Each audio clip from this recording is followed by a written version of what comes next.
इहो कमु कमीणीअ जीअं सुम्हनि पेर डिघा करे। इहो कमु कमीणीअ जीअं सुम्हनि पेर डिघा करे।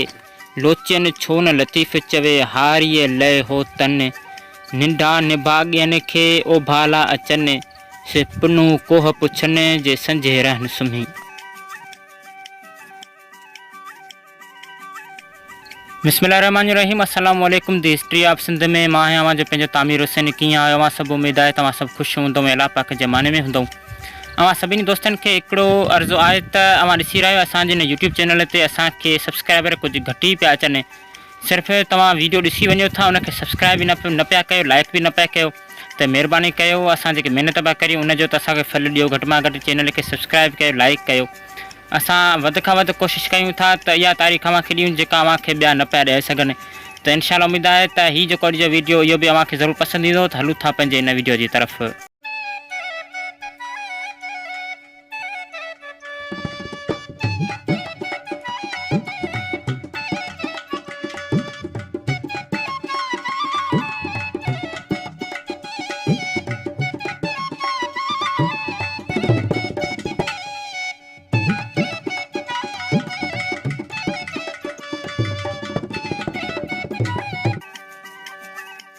थर जे बाबति जेतिरे क़दुरु तारीख़ी हक़ीक़तूं मिली सघनि थियूं उन मां पतो पवे थो त अमरकोट ऐं पारकर तमामु झूना वसायल भंग आहिनि।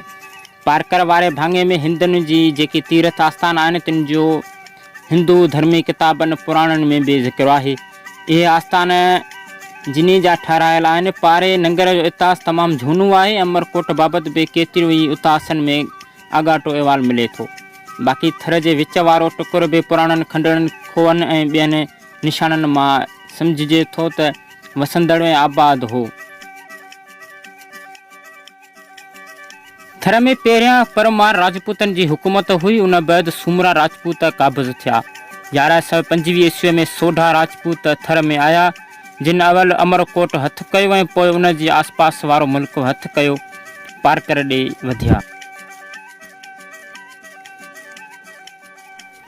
उनखां अॻु विचियूं थरूं कॾहिं आबाद त कॾहिं वीरान पे रहियो ऐं मंझसि फोरू ऐं चोर अची पनाह वठंदा हुआ। राजपूतनि जे अचण बैदि भील बि हिते आया जे उन्हनि जा मिलिट्री या जंगी सिपाही हुआ जिन हिते अची बनियूं कयूं ऐं पंहिंजा तर यानी खोह खोटे ॻोठ ॿधी वेठा ऐं पोइ खोसा बि अची रहिया। हिंदुनि मां राजपूत भील कोल्ही मेघवाड़ ब्रहण महेश्वरी सोनारा नाई चारण सोटण जाट माली ऐं बजेर सभु मारवाड़ खां आयल आहिनि। लाणा ऐं सारसूट ब्राह्मण टालपुरनि जे ॾींहं में सिंध खां मुलाज़िमत ऐं वापार जे सांगे अची रहिया। मुस्लमान क़ौमूं खोसनि खां सवाइ घणो करे कलोड़नि ऐं मीरनि जी हुकूमत या कुझु वक़्तु अॻु खां आयल आहिनि ऐं के ज़ातियूं ताज़ो हिंदुनि मां मुस्लमान थियल आहिनि जहिड़ो कि संग्रासी ॾोहट भट्टी केलण चौहान बन्ना नरा बजेर वग़ैरह जे असुल राजपूत हुआ। ज़ातियुनि ते अञा इहो हिंद को नालो रखियलु आहे। जेके माण्हू ईंदा हुआ तिन मां घणा मारवाड़ खां आयल आहिनि जो उते सख़्तु ॾुकार पवंदा हुआ जंहिं करे गुज़रान जे इरादे सां बि आया ऐं के ॿियनि सबबनि जे करे बि आया हूंदा।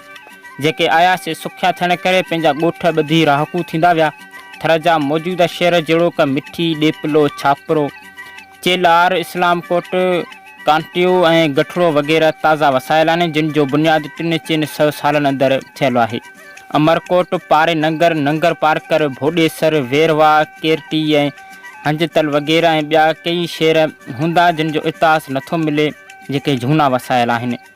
सन 1974 ईस्वीअ में सिंध में धरणे ब्राह जो पुटु महपाल उर्फ़ देवराज आयो जो राजा थियो। ॿिए पुट ॿाहिरि खे कुझु कोन मिलियो तंहिं करे हू वञी राधणपुर में रहियो। हिनखे 3 पुट सोढो सांखलो ऐं बाघ हुआ। सोढनि जी साहिबी किताब जे सिफ़े 7 में लिखियलु आहे त सोढो ऐं सांखलो शिव कोटड़ीअ जे राजा 4 राय जा पुट हुआ। सोढो सन 1125 ईस्वी बराबरि 1181 संबत सिंध जे सूमरे वटि लंघे आयो जंहिं महिरबानी तौरु खेसि रतोकोट ॾिनो।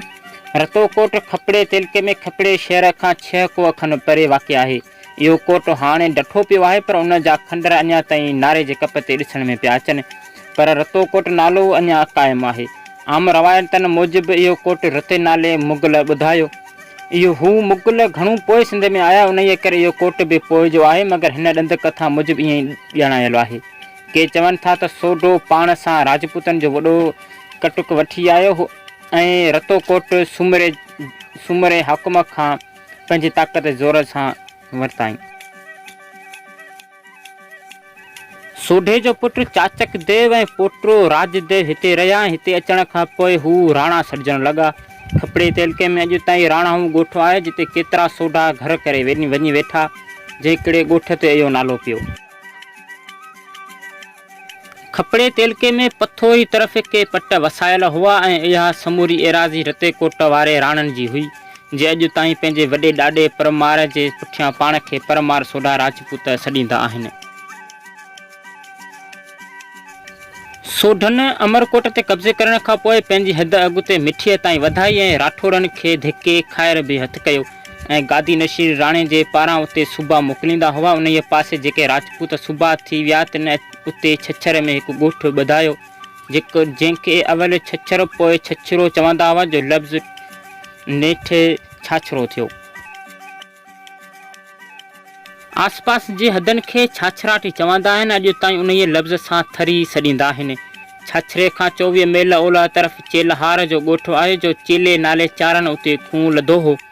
पोइ माण्हू अची वेठा ऐं ॻोठ ते नालो पियो चेलार ऐं हाणे चेलहार सॾींदा आहिनि। मिठी तालके जो गच भाङो ऐं नंगर पारकर जो थोरो भाङो, जो कच्छ जे रण वट सां आहे। खपड़े ऐं उमरकोट तेलके जो उत्तर वारो भाङो, जो गठड़े वटा लंघे जोधपुर रियासत सां गॾिजे थो, तंहिंखे खाइड़ सॾींदा हुआ। थर जो बाक़ी रहियल भाङो, जो उन्हनि ॿिन्ही भाङनि जे विच में आहे, तंहिंखे असुर डठ या ढाट सॾींदा हुआ। इहो समूरो पासो उमरकोट जे राणनि जे हथ में हो। उमरकोट संदन गादीअ जो हंधु हो।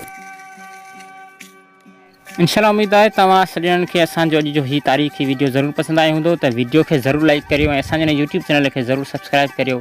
पंहिंजनि दोस्तनि अज़ीज़नि सां बि हिन वीडियो खे ज़रूरु शेयर करियो। त मिलंदासीं हिकु अहिड़ी दिलचस्प हिस्ट्रिकल वीडियो में। तेसिताईं असांखे ॾींदा इजाज़त। अल्लाह हाफ़िज़।